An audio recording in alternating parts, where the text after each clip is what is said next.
Welcome back to the Unanimous Decision Podcast. I am your host, D-Palm. Follow me on Twitter at DPalm66. Follow the show on Twitter at UDPod. Follow the entire MTR Network at the MTR Network. You found us, don't lose us. Subscribe in the iTunes Store. Subscribe everywhere podcasts are given away for free.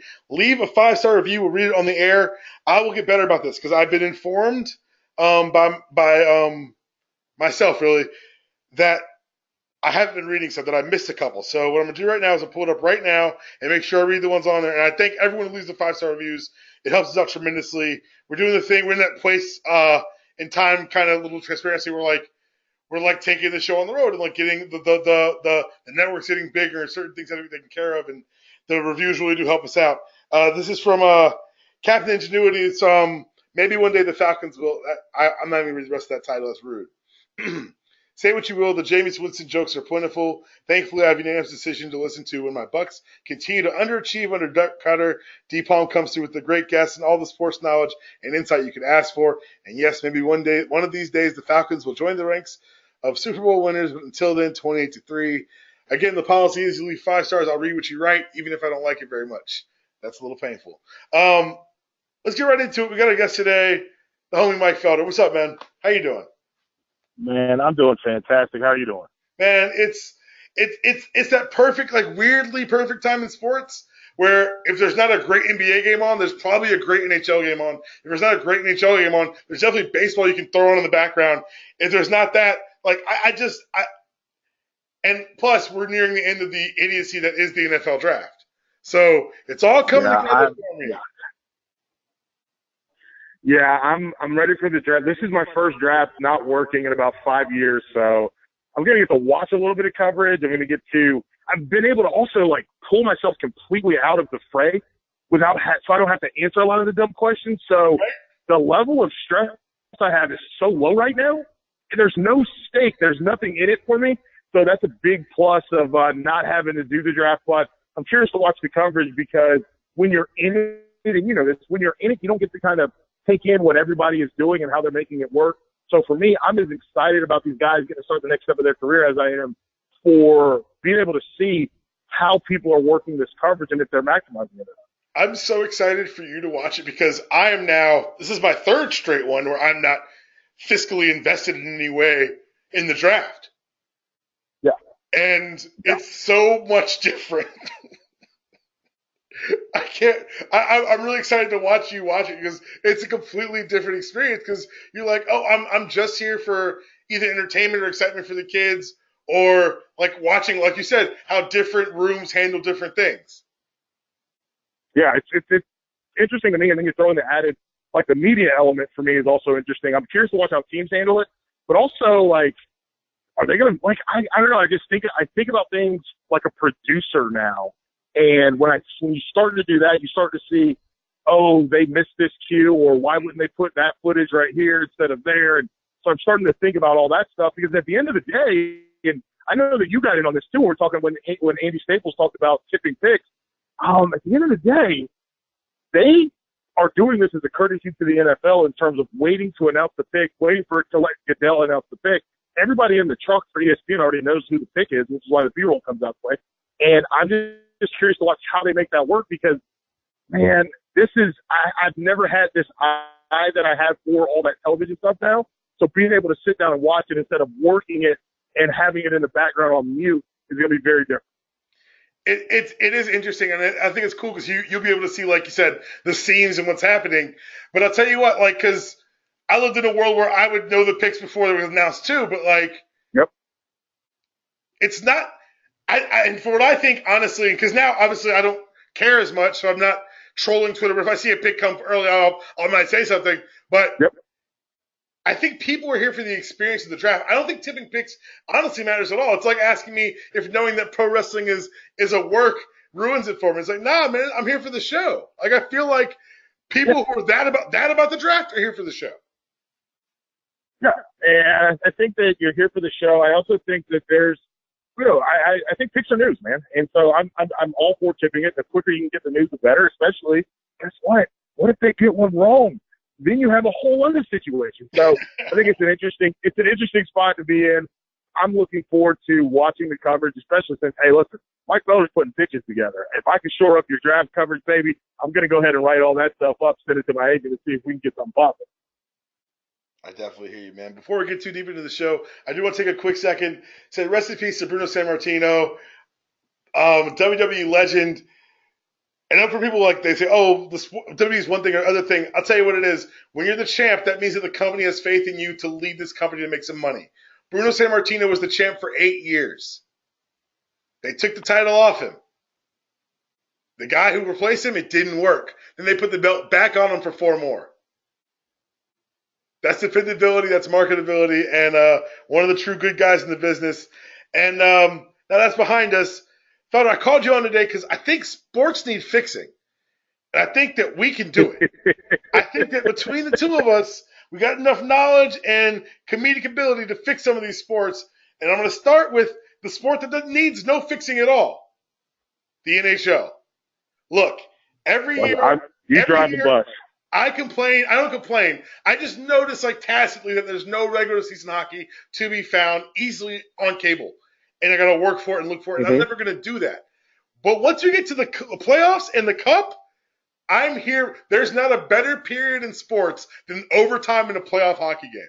And the fact that this cast-off ragtag nothing team out of Las Vegas, an expansion team is taken from literally other teams' cast-offs. What happened this year in the NHL was people were casting off salary as opposed to casting away talent. And what happened is, I think it's 7 players on the Golden Knights had career highs in points scored, and they just swept the team in the playoffs. Wow. Yeah, that's good. That's gold. Let's keep rolling with that one. And then you add in the Vegas of it all. Like I always joke that, like, oh, if you have a Vegas football team, every game is going to be an away game. But with as many games as hockey is played, like, I think if I went to Vegas to watch a hockey game, I'd end up cheering for the Golden Knights. That makes sense. I think that I think it was it. Well, actually, I saw the Oakland Raiders tweeting, "Let's go Golden Knights," and San Jose Sharks were like, "Whoa, you're still here. Why are you doing this?" But I think that I think there's going to be a forever type loyalty to this team, because they're the first league of note, and recently at least, to take stock to put value in Vegas. Everybody loves Vegas for your All-Star weekend, or you love Vegas for what they do in terms of gambling visibility, but you don't love Vegas enough to put a team there. Right. And they took that chance, and it's paying off for them. And I think that's one of the cool stories. Personally, not big NHL guy. I guess I'm a Blackhawks fan or a Red Wings fan, because my wife's a Red Wings fan, and 2 of my best friends in the world are Blackhawks guys. But I haven't been able to get into it. But paying attention to what the Golden Knights are doing is pretty interesting, because that's the Carolina Panthers in 1995 going to the Super Bowl. That's insane. It's one of those things that it's a sports story that's waiting to be written and lied about by Disney, like exploited. But it's one of those things. I wasn't a hockey guy either. We had the Thrashers in Atlanta for a couple of years. I went to a couple of live games, and I was like, oh, I get it. Being in the arena, I get it. And so I'm not, like I said, I'm the most casual of fans in that I just love playoff hockey, because there's nothing more insane than 5 guys was it 5 guys aside trying to put a puck in the net at the end of overtime. Like, in a playoff game, nothing like it. There's nothing like it in sports. Love it. Let's talk about the next major sport that needs fixing, and that's the MTV Challenge. Now, you and I are both over. And I'm not ranking these sports. I'm not ranking the challenge above or below the NHL. I'm just saying there are 5 major ones, and the challenge is one of them. This past season, did you happen to catch the season at all? I've watched some of it. I've been in and out. My wife is obviously, if I had known, if I was thinking, she would have done the challenge segment for me, because she's like you. Not only does she watch it, she knows the like weird backstories and the stuff that happens like when they're not shooting and they have like Twitter arguments between each other. She knows that stuff too. See, I only find that stuff out when I watch the reunion specials, because I lie and say I don't watch them, but of course I watch them. And those are still, look, I understand I understand that they like love and hip hop. I understand that people love Real Housewives. These reunion shows are the best reunion shows out there because these people, they don't get to technically fight, but they do get to battle it out physically, which is something you're not going to get in these other shows. And when you've already done combat physically, and then you only have to use words, there's this level of anger that they have towards each other that is very real. It's an energy of restraint that just comes through the entire thing. It's like, because like 6 months ago, they would have gotten physical and it would have been completely sanctioned. Yeah. Yeah. By the way, how does Anissa keep getting on stuff? Look, man, some people are just, they're here for the game. And Anissa's one of, that's the thing I love is, people come in and come out, but the lifers, your Anissas, your Johnny Bananas, the people who just clearly have, this is it. Bananas wins, though. Bananas wins. Anissa never wins.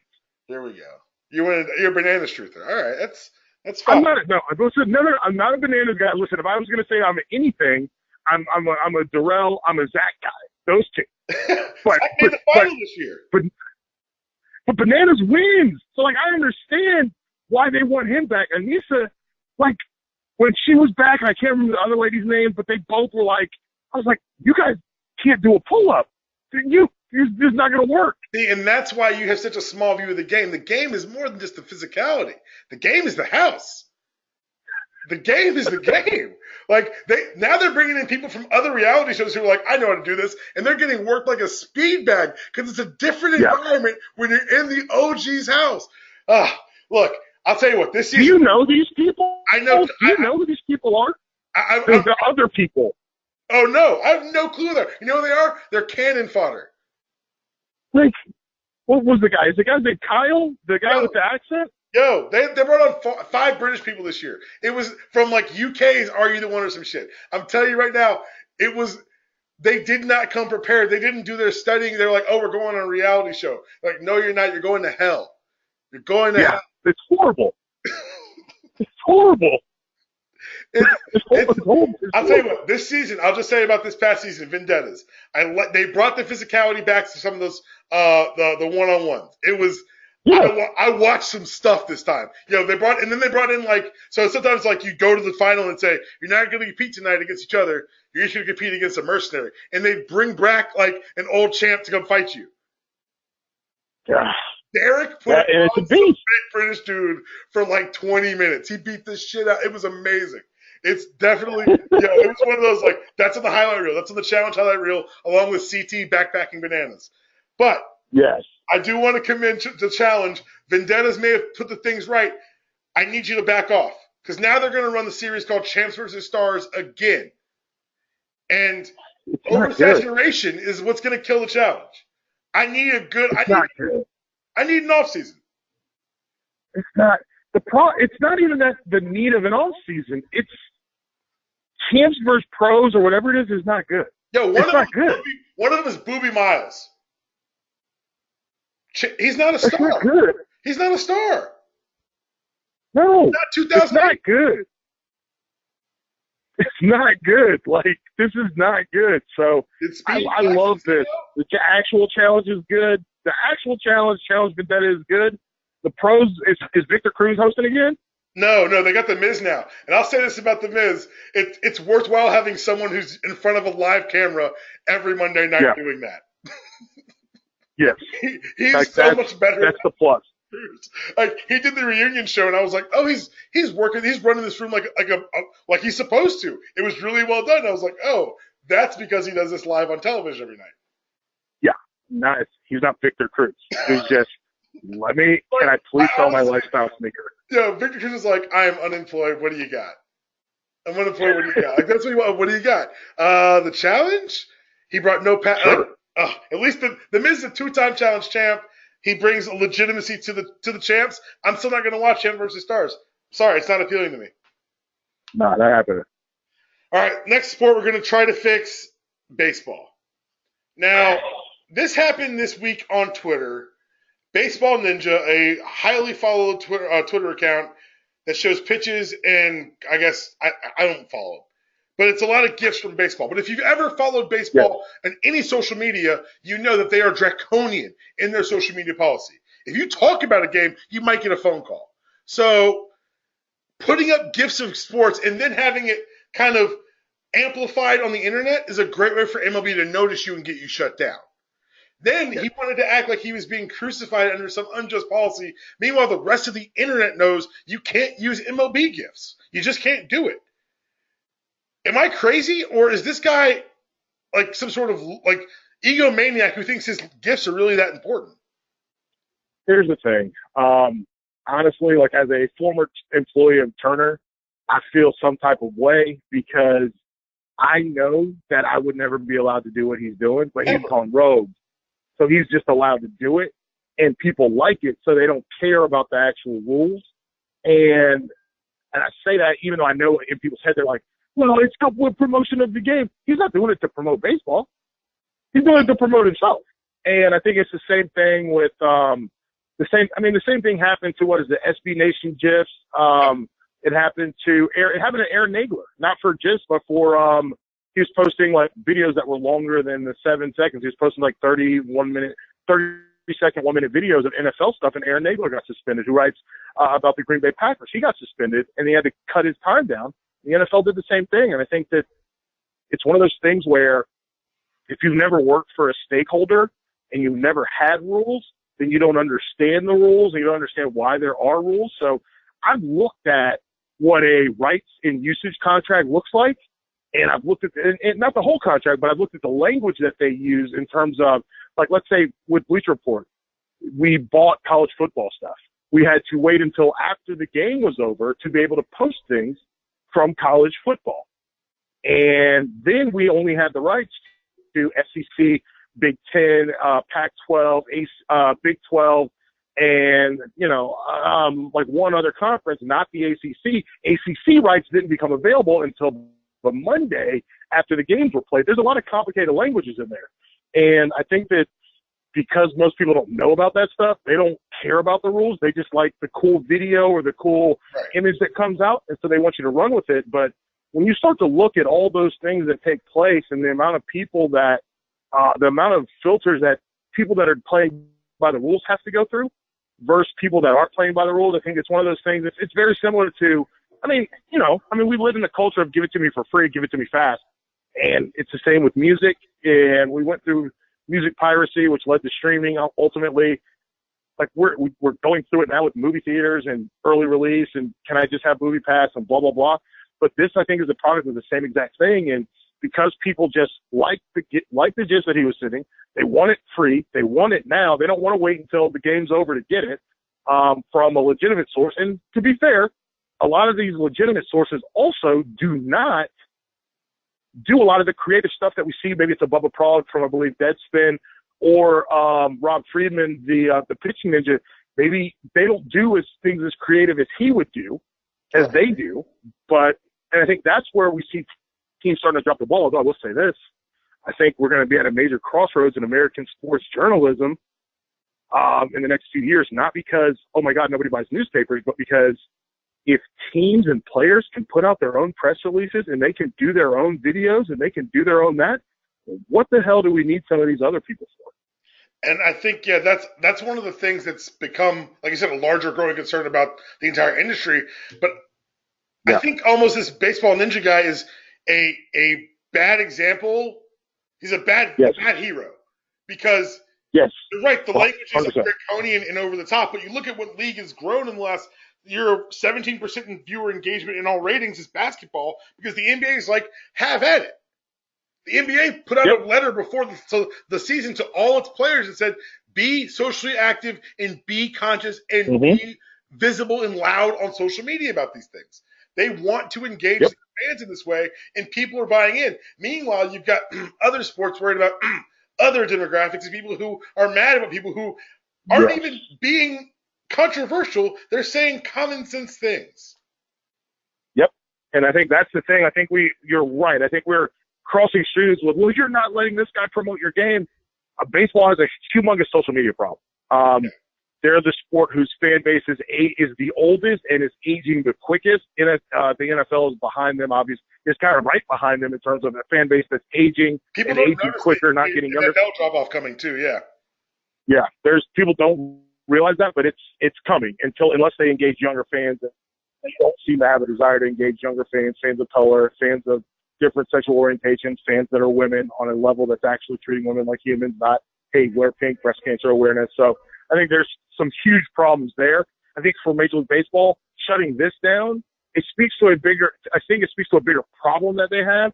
And the worst part is there are so many good young players in baseball right now that every kid who's not the tallest person in their class should play baseball. You're never going to make it play basketball, man. Ever. It's never going to happen. No one ever makes it play in basketball. True. It's never going to happen. But baseball, man, you got a chance. Bigger rosters. You can play overseas. You can make it. Or you could be a coach. They got 1 million coaches. Like, it's frustrating to watch, but man, it's like, it's there. Like, I want kids to pick up a baseball, but the problem is, again, no social, and no social from the league level, no social from the team level, no social from the players level. You get no social from the players level, no social. Oh, the other part, ain't no shoes, ain't no cool.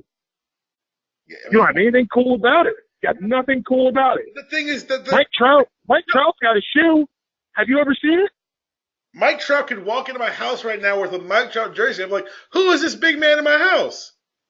Like, that's the thing. Like, Mike Trout is maybe the best player on the planet right now, and people don't know what he looks like. Like, he got more social plug, more social cachet from the Philadelphia Eagles winning the Super Bowl. I saw that picture. I was like, is that what Mike Trout looks like? Yeah, they're from baseball. Like, it's crazy.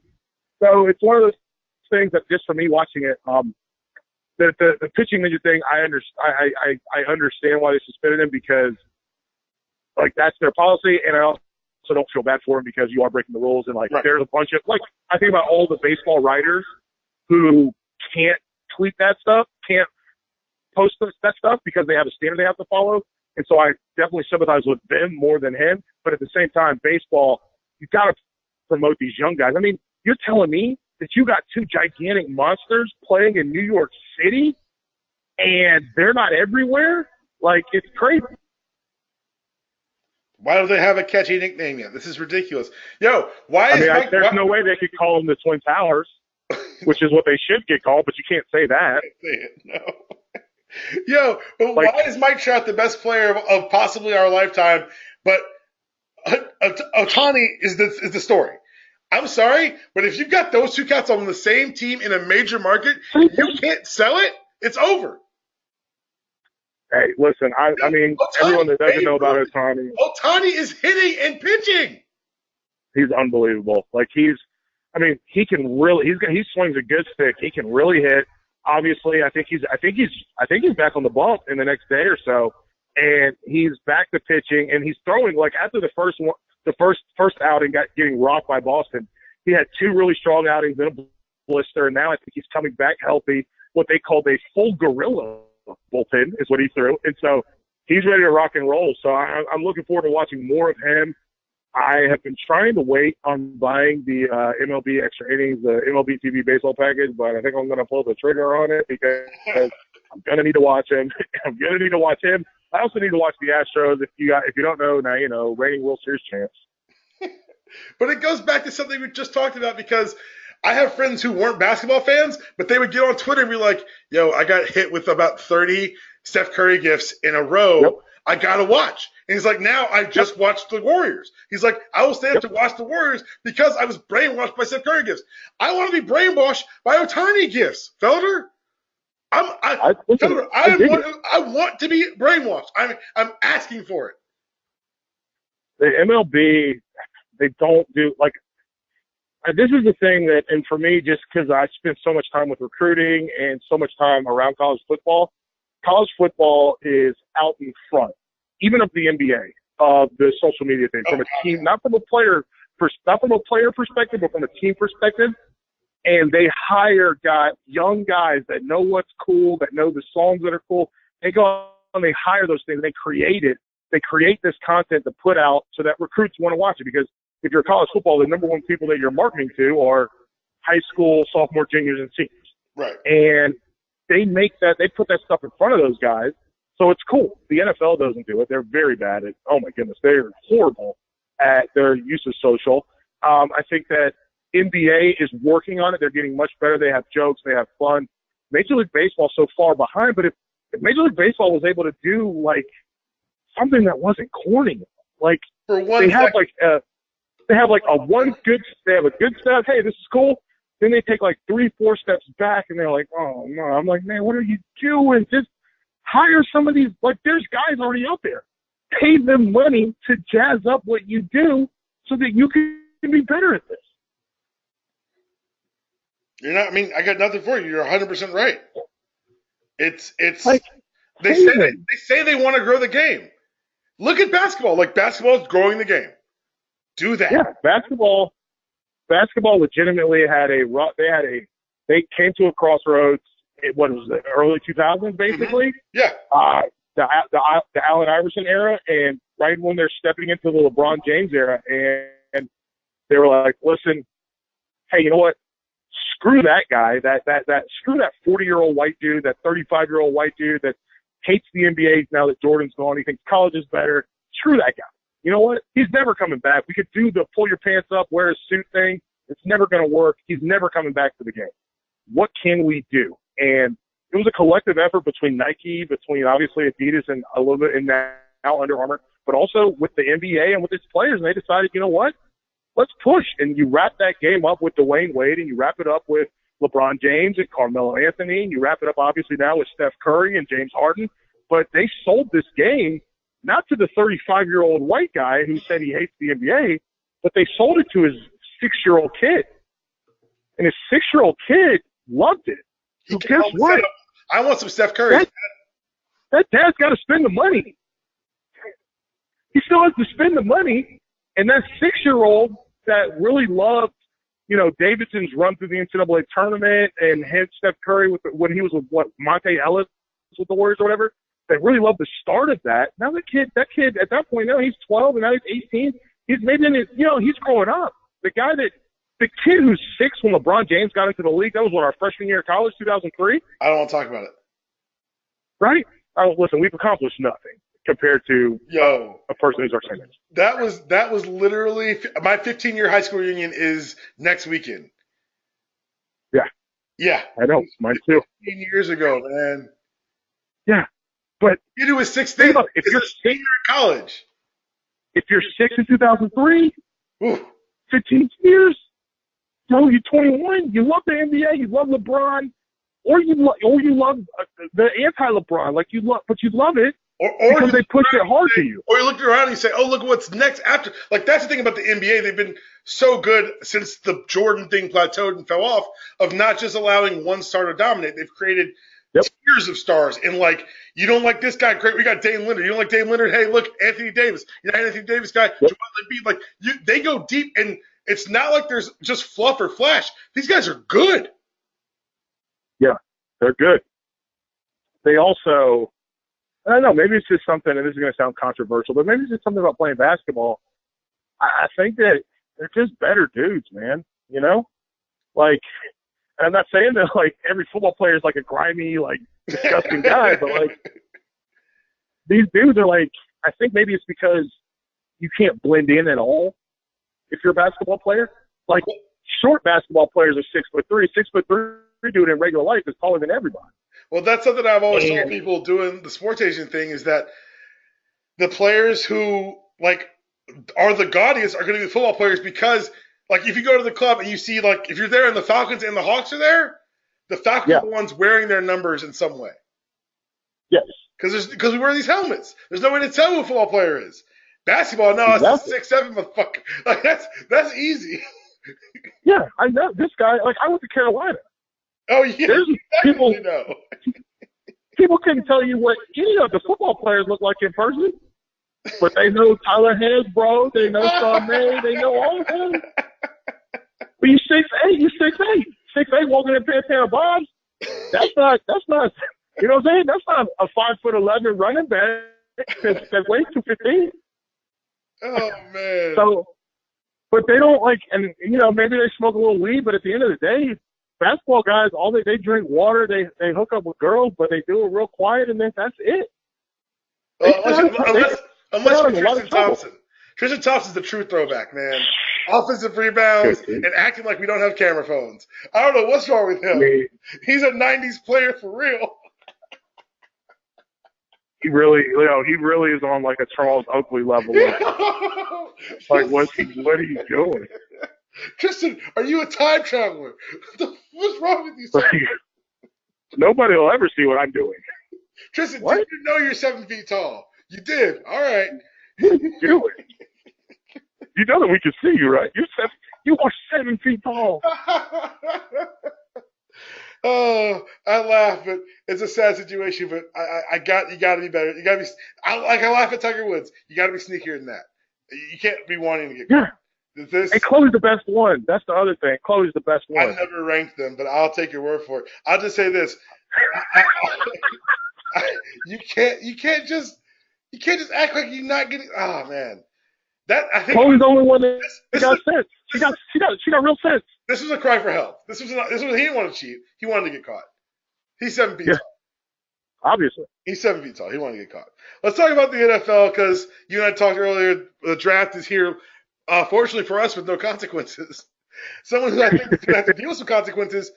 All right, I get it. Skills diminished. Offense has gone a certain way. Tickets a little heavy. Are we cutting Dez Bryant this close to the draft? And, why not cut him sooner? Everything smells fishy in Dallas. I don't know. I don't understand why they didn't cut him sooner, more than anything. Obviously, he didn't go over 1,000 yards, even though he played every game this year, that was always before the last 3 seasons. You talk about it, like when in 2015 he only played half the games, and they're like, oh well, he only played half the games. They're like, well, he'll come back and he'll be better. And then the next year he doesn't play all the games. He finishes a couple hundred yards short of 1,000. This year he plays all the games. He doesn't finish. Look, I think he's still a good football player. He attacks the football well, obviously. There's stuff that they wanted out of him from a route running standpoint that he didn't give them apparently, but he's one of the better wide receivers in the NFL. It's interesting to me to watch. Because he was, it feels, and you know this from the agent world, it feels almost vindictive. The timing feels vindictive. Exactly. Like it feels vindictive to let him go now because you know that no one's going to rush and get him now. They're going to wait until after the draft, which means he's going to have to wait until after the draft. And not just till after the draft, until after they see what they have, and then maybe they need him. So he's going to wait even longer. 1 or 2 mini camps. Yeah. Like that's what it feels like versus letting him go at the start and then someone's like, oh yeah, we got to get this guy. Let's snap him up. Now it's like, well, we got the draft coming up and, let's just wait. Well, that feels vindictive. You see other players in the team saying, I don't want to say anything about it. I could be next. Like that's not a good working environment. Like and it's not like you got these guys in the office. Like this is their very limited time off. Like, how do you look your players in the eye when they come back for camps, when they come back for OTAs? And I've got a feeling that they don't look them in the eye. That's the thing. And that's the part for me that's, I don't know, man, it's the part where the people that are made the decisions, they walk past you much faster in the hallway. Right. Or, hey, I just wanted to talk to you about what was happening. Let's get together for coffee on Monday, and then they never schedule a time. It's one of those things where I don't think that they're like, well, hopefully it'll blow over. Draft's coming up. We'll get some new players, and that's what we'll be talking about. That'll be a new story.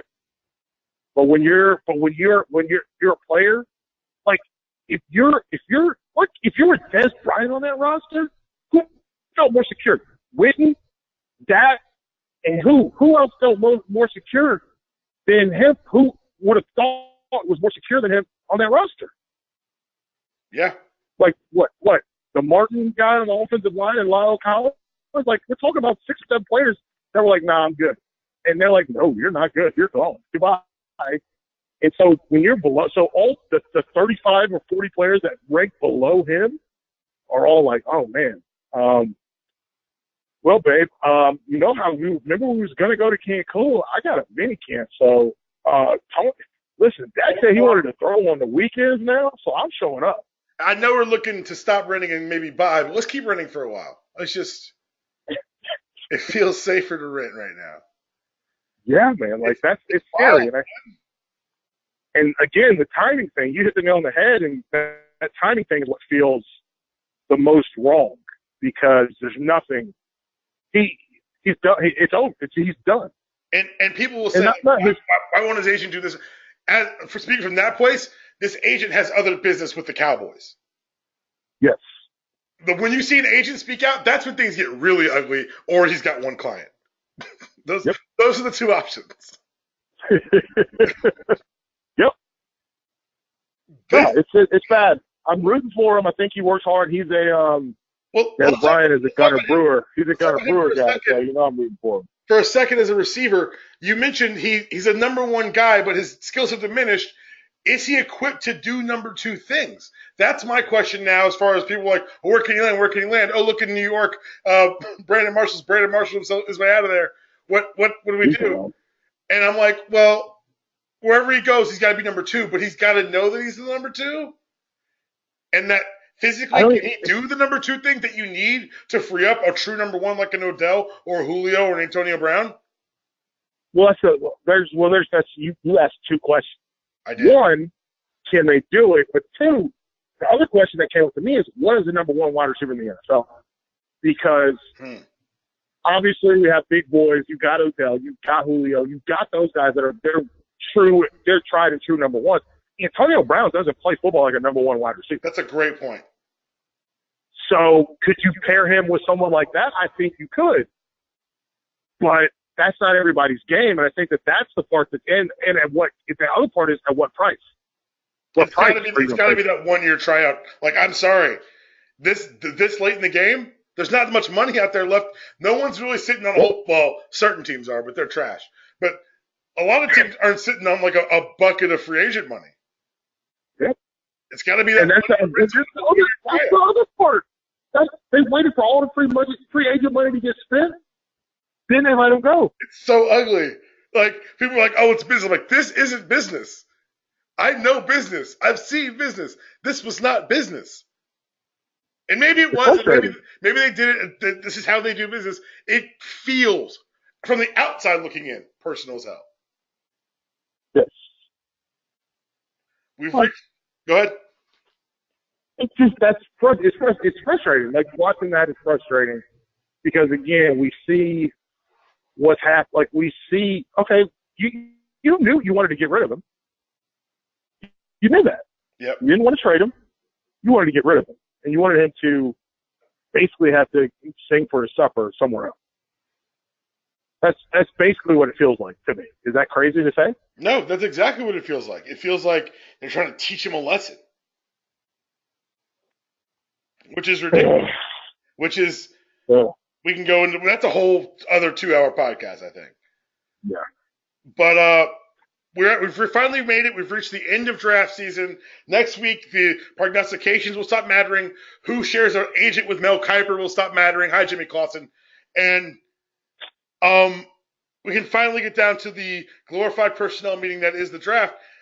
But I want to ask you, as a selfish man, I've got 5 Bulldogs, and I don't know where they're going to go, and I'm a little nervous. I'll go from the least nervous to or most nervous to the least.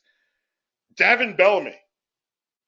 He's such a unique talent that I don't know if he fits everywhere, if that makes sense.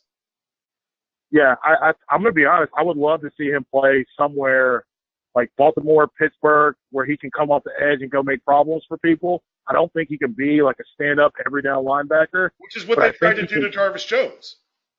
Bingo. And I think he needs to be a guy that comes off the edge, but in a workman's force. Like, the big thing I love about him, and it's weird they only say this about white players usually, but he's a blue collar. He's a lunch pail guy. But it's so true. That's his game. Like, running down the backside of sweep. Like, that's Davin Bellamy. He's a lunch pail guy. He'll sit in the cutback lane all day and let you come, and he's going to take you out. So I think there's a future for him, but it's got to be with the right team. And it's one of those things where you got to, when you bring him in, you understand that he's going to have to help you on special teams, and he's going to have to get in spots and go make some plays. I don't think he's an every down stand up like interior linebacker in a 3-4. I think he's an outside edge guy that can cover a little bit, but mostly he's at his best coming forward, not going backwards. All right, let's go. The next player I'm kind of worried about, because 15 years ago, he's a first overall pick. He's Nick Chubb. Is there a place for this back in today's NFL? Man, he's mad slow, dude. He's not that slow. Bro, did you see when they were playing Alabama? He's not fast. I didn't say he was fast. Yo, he was like, he is one of those dudes that he's going to probably play 3-4 years in the league, but he's always going to be a Georgia legend. Like, everything will be free when he's back in that. He's good in Athens. But, like, you hear me, though, like 15 years ago, he's Ron Dane. Yeah, absolutely. Like, he's a guy that you want to take immediately, and now he's the second best guy coming out from his own school because he does not have the stick it in the ground and get upfield and go that Sonny Michel has. Sonny Michel, which we'll talk about him in a little bit, but yes, we will. Nick Chubb, like the big thing for me about Nick Chubb is he doesn't have the ability to transform his game into what we see like Le'Veon Bell did.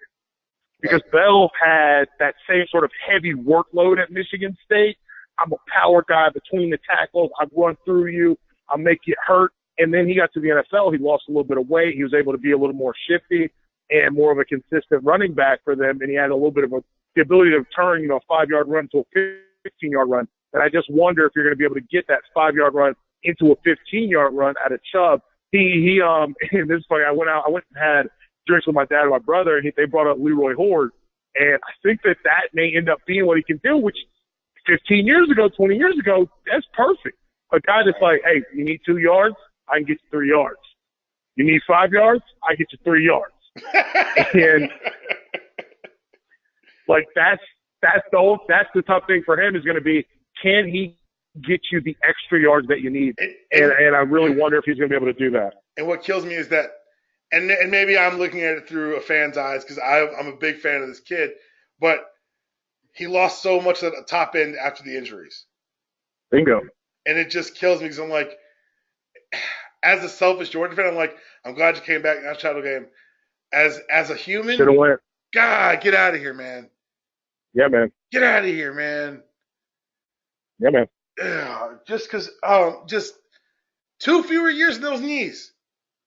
Yeah, listen, I know. The year you got hurt, you should have gone. Listen, I'm right there with you. Especially, we've seen it. Like Marcus Lattimore, I thought he was going to be. Oh my goodness. But I thought he was going to be just a freak version of LaDainian Tomlinson, a bigger version that could play with a little more power. And instead, he got hurt and he never was anything. Yeah, every time someone's like, I thought you were a Georgia fan. Why are you telling these kids to leave early? I just start listing players like Marcus Lattimore. I'm like, that's why. Yep. Because it's not promise. They got to get out, man. Let's go up the list next. Lorenzo Carter. I think he's an interesting fit. I think he has I think he's a more polished Davin Bellamy. I love him. I'm always tempted because I got to play the middle because people either love Lorenzo Carter's game or they hate Lorenzo Carter's game, and there's no in between. He's a damn Ferrari. Like, if you get a coach that knows what he's doing, that thing's he corners so well. Hit the corner, come get the quarterback. When he's under control, when he knows what he's doing, he's got it. But then, you put a 16-year-old with 5-6 gin and tonics in their belly, you put them behind the wheel, and they're driving that thing off a cliff. And that's his game. That's what I say, gin and tonic. 16-year-olds don't drink gin and tonic. 16-year-old knows what gin is. 16-year-olds don't drink gin and tonic. No. You get them with some peppermint schnapps in the tummy, and they're gone. But his game, that's his game. It's boom or bust. But that boom or bust, is that going to lead to him sliding down draft boards because NFL teams are so limited in the way they think about football, by and large? I think day 2 would be a huge plus for him. Like being the back half of day 2 would be a huge plus for him. I think he has the athletic ability and the skill set to be a guy that gets picked on like early day 2, but I think he's probably going to end up being a day 3 guy because of the inconsistency in his game, where you have to there's so much you have to clean up and polish up and work out. And for me, when I think of down development, I think lower ceiling athletically, but he every single play, he's just a consistent every play effort. Every play, you know exactly what you're going to get. Either he can overcome the obstacle in front of him or he can't. And with Lorenzo Carter, I mean, it's just up, down, up, down, up, down, up, down, up, down. I'm not going to sit here and use is he interested or not interested. I think it's more, does he know what they expect out of him? Does he not? Is he unsure of what he should be doing? And with that, when you see big spikes, then you see like he kind of, patty cakes his feet around and he steps in the same place like 4 times before he makes a move because he's unsure of what to do next. So I think for him, it's going to be a coach that's patient, that explains, I need you to do this, and that's it, and let him go make plays. I think this last season for him really helped because he was able to do, like you said, stop thinking and start playing, and he really flourished in that defense last year. Yeah, I mean, but he's a Ferrari, man. Like, I remember, who was the kid before him? Played for the Bears, Leonard Floyd. Leonard Floyd, yeah. And I remember when Carter came in, I thought he was a better version of Leonard Floyd. And before he got to campus. Yeah, and I thought that he just hadn't got the polish up that he needs, but certainly that athleticism is still there. He's going to be a real problem for somebody. Next up, I got Isaiah Wynn, kind of the anchor for that line last year. I like him a lot. I also think that, and this is something that you and I talked about a lot, and this is for me because it's personal, offensive line coaching, it's not done on the collegiate level anymore. A lot of coaching, in general, as we talked about, is not. The focus on the collegiate levels become recruit and get them ready for Saturday. Not teaching, not refining technique, not getting you ready for. That's why when, like you see, like I always joke that the Seahawks, they do the right thing by their O-line because they bring in non-linemen. Like I'll just teach them. It's the same thing as drafting good ones. And I always joke that that's how it should be done. It should not. Look at what happened to Seattle's offensive line. It's clearly a joke. But it's the idea that you're drafting these kids on potential, and I think Isaiah Wynn's got a lot of it. Yeah, I do too. I think that I like his size. I like the fact that he can move a little bit, which is a thing where I think now if you can't run and you play offensive line, that's not like you can't play. Right. We don't like the days of leaning on guys and that's how you get the job done. That's not working anymore. Like that's not it. And the same with, hey, I'm just like, what was the guy that played for Texas Tech, the incredible bulk, where he just passed that and was just so wide you had to run all the way around him. He was able to make things happen. I think you got to be able to run, and I think Wynn can run a little bit. So it's just a matter of just cleaning it up for him. It's so wild because I was watching. Why am I talking about this? You talk about it. You know more about playing offensive line than I do. I was watching his feet this week, and I was like, he's so athletic and so strong that he recovers. Yeah. But if he did the right thing at the start. I'm like, if you didn't false set, it'd be a much easier recovery. Like some of these are like, oh, look at this recovery, great block. I'm like, it shouldn't be a recovery. He didn't get shook or anything. He just took a bad step. Right. Listen, and this gets me with defensive backs. I'm sure it gets you with offensive linemen. There's nothing worse than seeing a guy take 1 or 2 or 3 steps and not go anywhere. I was watching him play, I forget who the opponent was, but he took such a flat kick set on an outside edge rush. We should be apologizing to the quarterback's parents. But he recovered and made the block, and I was like, Jesus, like, of course draft him, but what? That's like, to be honest, I was not the greatest technician in the world when I played college football, but I know good footwork when I see it, and I know bad footwork when I see it. See, I was not good athletically, but I was the best technician. There were multiple times in practice when coach was like, hey, listen, little freshman that's super talented, can you go get with Felder? And he's going to show you what I mean when I say machine gun feet instead of cheat step. Because what you're doing is high school, and we need you to get on the college level. Well, someone who I think is going to translate really well to the NFL, Sony Michel, and I've said this on our show, the preview. I love this game. I love the fact that he and Chubb came back because it sets a precedent at Georgia. What running back leaves early? Yes. And from a selfish team perspective, I'm like, if I'm in that running back room, I'm like, I think I'm gonna come out, coach. Sony and Nick stage, like you're right, they did. All right, here's what I'm going to tell you, and this is the thing, and this is okay. I'm going to be very brief here. I'm looking at my watch. I'm going to go 30 seconds on this. I think it's a joke that draft people only pick up draft eligible prospects. They don't usually watch all the tape. They watch the senior year, maybe a little bit of the junior year, maybe a little bit of the sophomore year, but they don't watch recruiting. They don't watch their freshman year. They don't watch a bunch of that stuff. And Sony Michel, to me, is the prime example of why someone like Michael Felder is better at a lot of this than people who just pick it up in the back half or the back 1/3 or quarter of a career. Sony Michel came in like DeAndre Swift. He came in as a slot guy that also played some running back.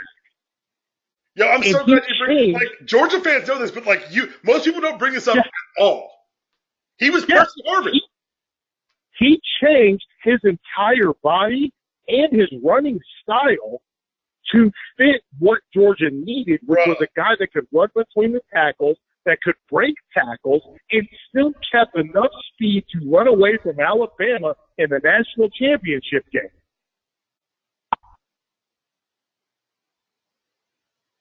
That's what we should be talking about with Sony Michel. That's what we should be talking about, why he is probably running back 1A with Darius Geis running back 1B in the NFL draft, and Saquon Barkley probably your strong number 2. That's what we should be talking about. Well, we're not, but you should be. And yes, I said it. Saquon Barkley is the best athlete in the NFL draft. He is not the best running back. Okay, so I love talking to football players. I was trying to explain this to someone once because one of my groomsmen was one of my running backs in college, and it's a lot of jokes back and forth. But at one point, he had gotten injured and came back, and he lost his job to a dude who was a better athlete than he was. Yes, flat out. He's faster, bigger, stronger, taller. Whatever. He's a better athlete. But he'd been playing fullback his whole life, and he'd been playing tight end his whole life. Mm-hmm. My boy Rashad was a running back when he was 7. Running back. Being able to see a hole before a hole arrives is not a skill. It's not something you're born with. You learn that shit. Yeah, you learn it. You learn, that linebacker is riding high outside of the defensive end. He'll never be able to get back inside. I need to stick my foot in the ground and go up the field. I see that this linebacker is sitting low. He's going to be able to get me, but we only need 3 yards on this play. I'm going to get up and get it. I should be able to get 6.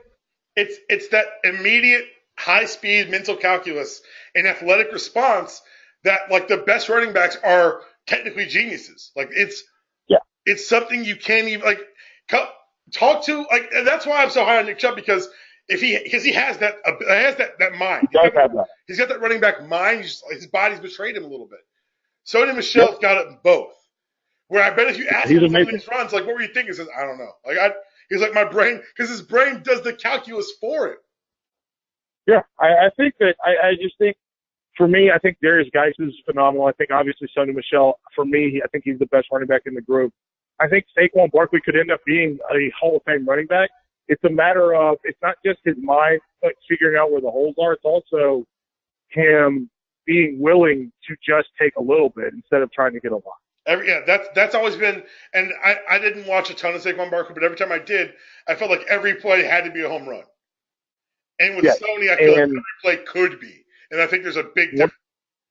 One of the things for me that I do when I evaluate running backs is I like to take their 3 top games and their 3 bottom games, and then I take out the best run from each one. The longest run, from each one. And then I look at what their numbers look like. And then based on that, you can tell what's the offensive line situation like. Then when you're watching, you watch what does this offensive line situation look like? Where is he leaving yards on the field? Is he trying to do too much? Is he trying to do too little? But I think if you take out, if someone has 130 yards rushing on 16 carries, That looks good. But what if one of those runs is a 95-yard run?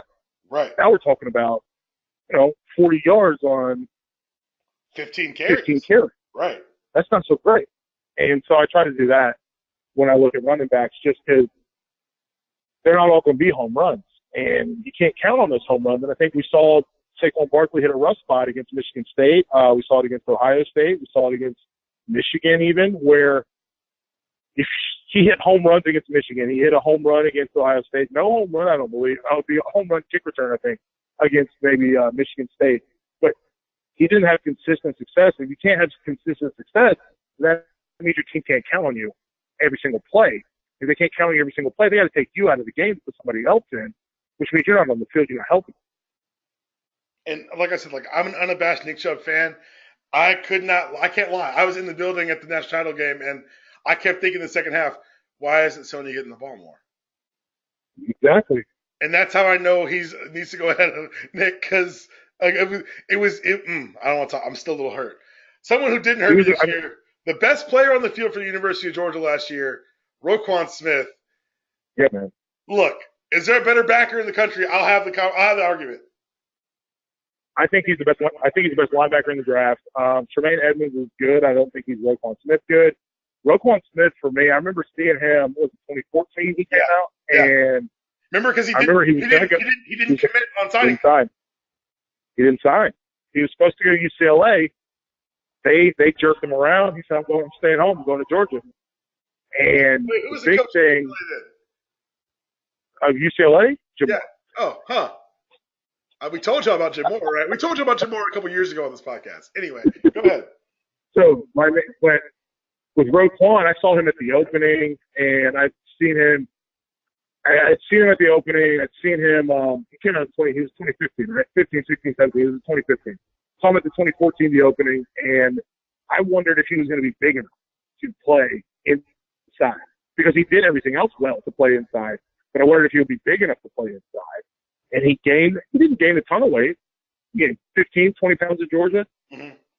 But the way that he plays is the exact opposite of Alec Ogletree.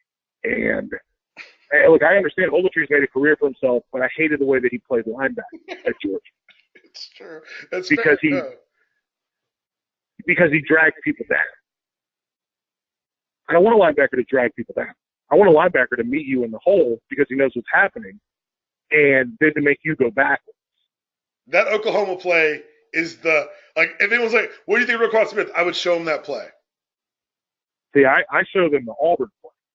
Yep, the Oklahoma play just because of the stakes, but yeah, either play really, it's he meets the man, and then he bows his back, and then that man goes the other direction. Goes the other way. And then so that's what you want a linebacker to do.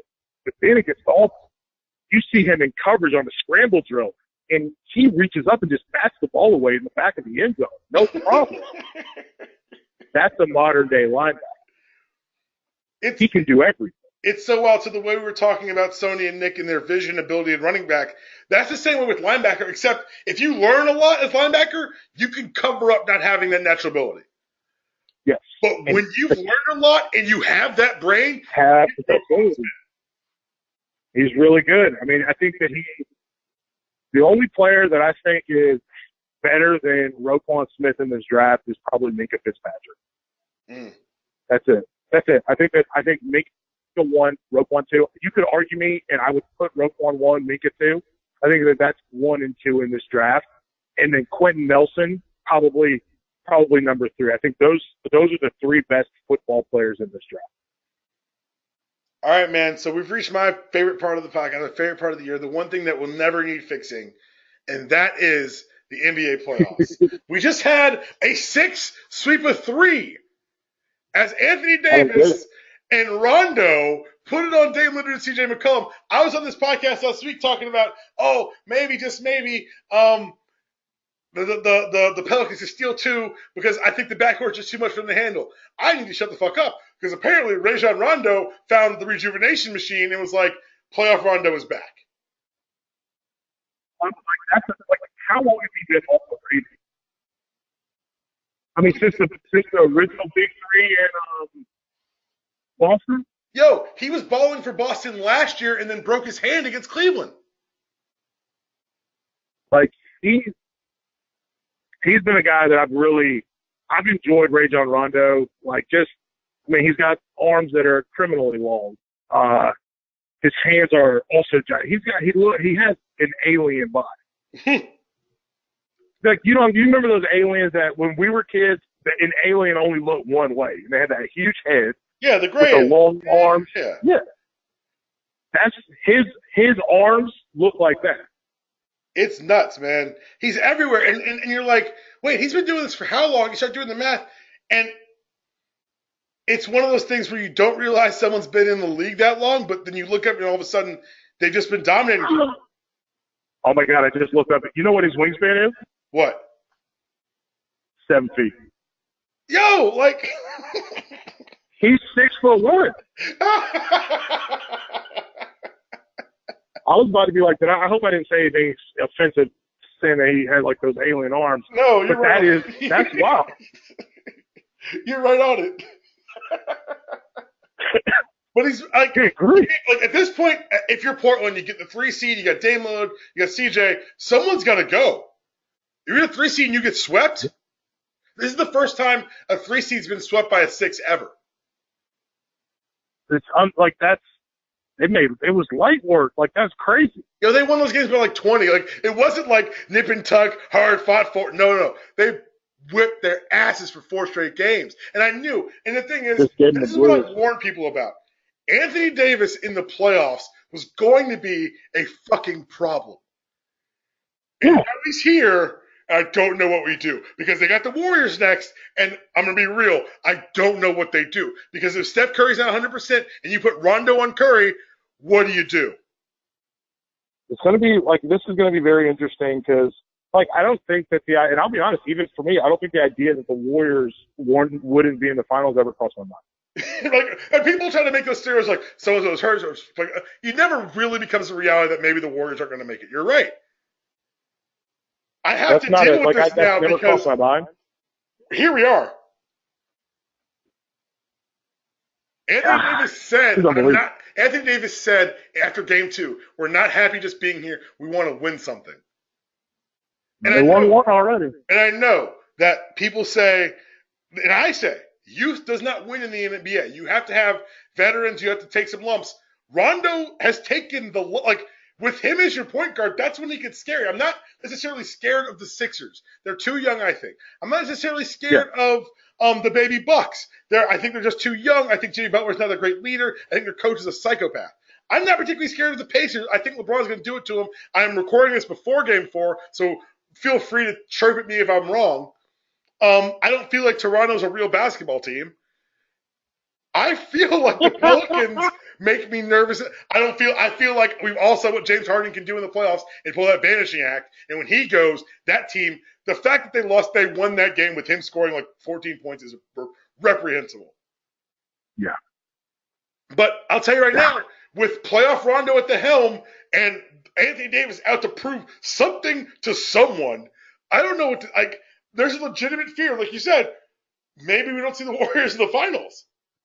I mean, we'll see. Like, it's just like I'd never even thought about it. I guess is the thing. Like, I was like, they'll breeze through this. They'll breeze just like they breeze through everything else. And now maybe they have to play, a 6-game series, which will be interesting. I think that's to me that's as interesting as them losing is the fact that they might have to play, 5-6 games. What did they sweep through the playoffs last year, right? Yep. Like, maybe they have to play. Maybe they have to play some games, and they're in a dogfight, and it's not all easy for them. So we'll see. But that's interesting. It's wild to me because it's one of those things where when Boogie went down this year, everybody's like, good run for him. Then they won like 17 in a row, and you're like, wait, what the hell's going on? And then all of a sudden for like March, Anthony Davis averaged about 41 points and 18 rebounds. Like, wait, what? Like, what's actually happening? And for anyone who will ever tell you that the March Madness is better than the playoffs, no. The good thing for me, the only March Madness I acknowledge is future. So that's how you do it. I'll say this: March Madness can be, I guess, quote unquote, fun because like a coin flip game is a coin flip game. You got to beat these cats 4 times to get swept by a 6 seed. You lost. Y'all were sorry. You lost. Like, that's it. Y'all were sorry. Someone's got to go. Like, Dame might be on the market. Like, they may be done in Portland. Like, they may break up the Blazers. And I know Blazers fans are crazy people, so I don't mean it. But if it happens, I called it. They got to.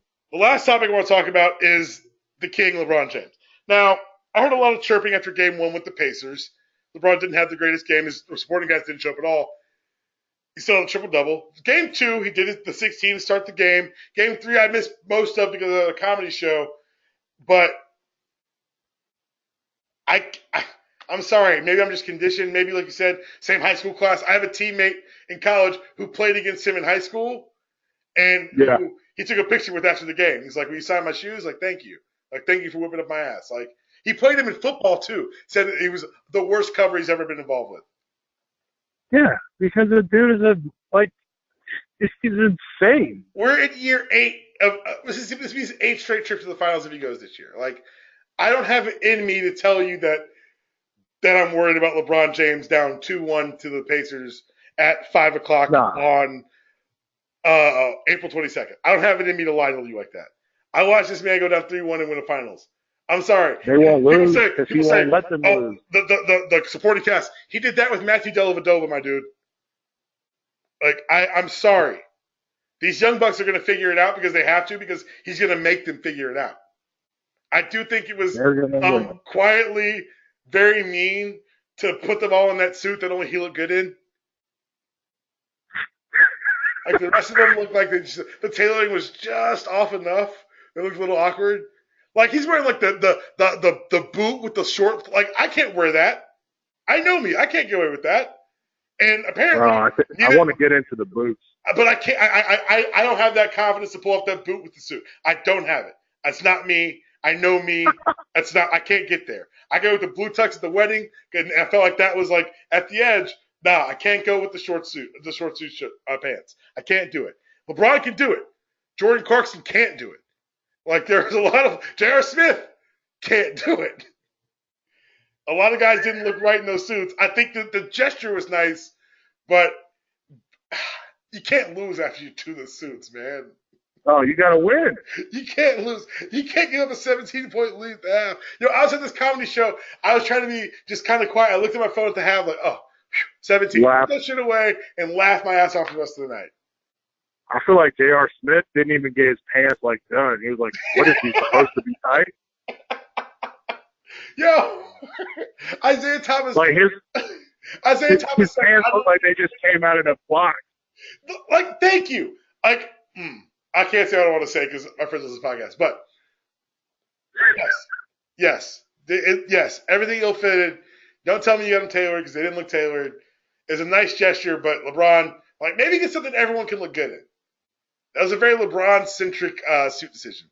And I like how people were, like, describing them as a variety of suits. Those were the same suit 12 times.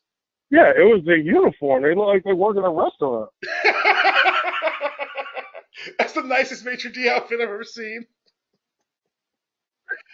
Oh, man. Oh, Felder. And just so you know, we have a nice Beaujolais. Thank you so much for coming on. Y'all can follow Felder at In the Bleachers. What's the Instagram account, man? My Instagram account is It's Felder, ITSFELDER, on Instagram. That you will not get any sports there. It's all food and family. I'm here to talk about food. I'm here to talk about this continuing war that you started with my wife. And now, so we're in the process. I didn't start a war.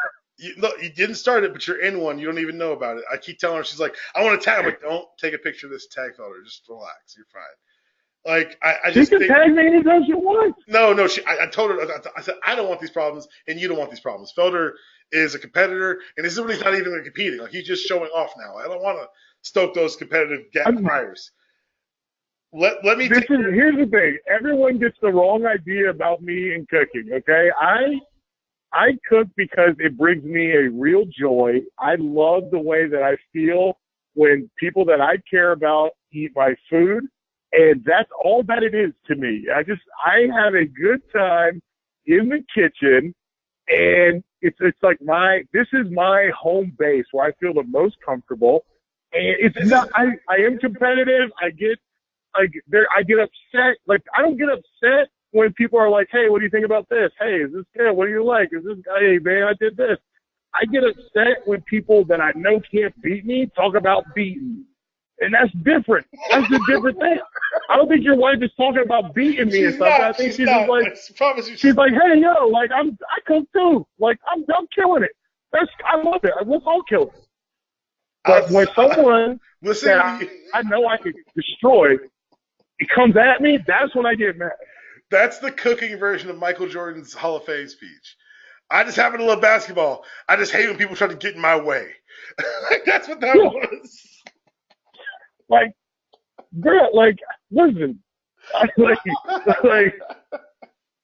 you buy your, like, I'm sitting here like, I know you buy your bread from the store. You can't even get on my level. Like, we don't buy bread from the store. Get out of here. If y'all want that cooking smoke with Felder, tag him, Instagram, start a war with Felder so he can crush you, and I can talk about it. Like, someone tried to talk about lasagna to me, and they were like, "Yeah, I make a mean lasagna." And I was like, one, I know you don't make pasta from scratch, so that's strike one. Two, I know you don't make sausage. I know you don't make your own sausage because I know you don't grind your own meat. So you don't grind your own meat, you don't make your own sausage. So we're talking about two completely different dishes. Period. Okay? I'm talking about a homemade lasagna. You're talking about a lasagna. You only make your own sauce. I know you. So what are we doing? Which is not the same. Yo, the thing is, I can feel that actually happened. That felt like that was you testing a real emotion there. That's not a joke. Don't ask Felder questions about cooking, and don't try Felder in the kitchen. I can't. No, you can ask me any question you want. You can ask me questions about. I like when people ask questions. I like answering questions. What don't you? I don't like when people tell me what I should be doing. Fair enough.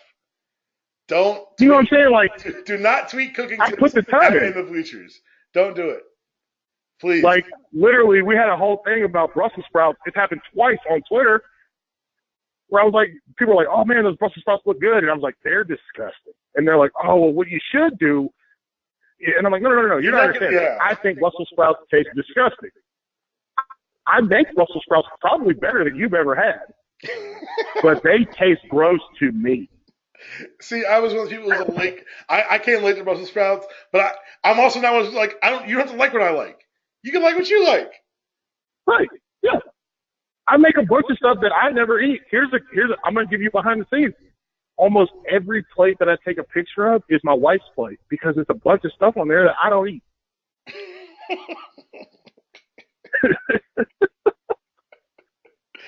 I hate green beans. I hate asparagus. I hate Brussels sprouts. I think they're all terrible. Thank you for listening to the Unanimous Decision Podcast. I'm your host, D-Palm. Follow me on Twitter at DPalm66. Follow the show on Twitter at UDPod. Follow the entire network at the Internet Network. Make sure you fill out the listener survey. We don't take any of your personal information. We do collect the data, and it's going to help us out as we get some things going for the rest of 2018. That was your show. This is your outro. See you guys next week.